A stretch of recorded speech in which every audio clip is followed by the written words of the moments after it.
இது ஒரு போலி. எச்சரிக்கையாக இருங்கள் அன்பர்களே. அனைத்து மருந்து கடைகளிலும் ORS என நீங்கள் கேட்டால் முதலில் இதனைத்தான் எடுத்து நீட்டுவர். காரணம், இந்த போலியினை விற்பனை செய்தால் அவர்களுக்கு அதிக லாபம் கிட்டும். இந்த ORSL அசல் ORS பவுடர் அல்ல. வெளியே கொடுக்கப்பட்ட கனிமங்களின் அளவு உள்ளே இல்லாமலும் இருக்கக்கூடும். அசல் ORS பாக்கெட்டுகளில் WHO ORS ஃபார்முலா அல்லது ICMR அப்ரூவ்ட் ORS என அச்சிடப்பட்டிருக்கும்.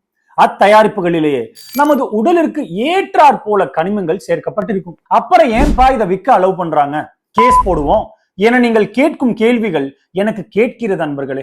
அவற்றையெல்லாம் இந்த நிறுவனம் எப்படி கையாளும் தெரியுமா? அட, நாங்கள் தான் அட்டையின் ஓரத்தில் நாட் அன் ORS என குறிப்பிட்டிருக்கிறோமே என்று கூறுவார்கள். எப்படி? மேலே ORSL என குறிப்பிட்டு விட்டு கீழே நாட் அன் ORS என கொடுப்பார்களாம். இதை நாம் புரிந்து கொள்ள வேண்டுமா? நாம் அனைவரும் ஞானிகள் அல்லவா? இப்படித்தான் நண்பர்களே பெரும்பான்மையான நிறுவனங்கள் இயங்கிக் கொண்டு வருகின்றனர்.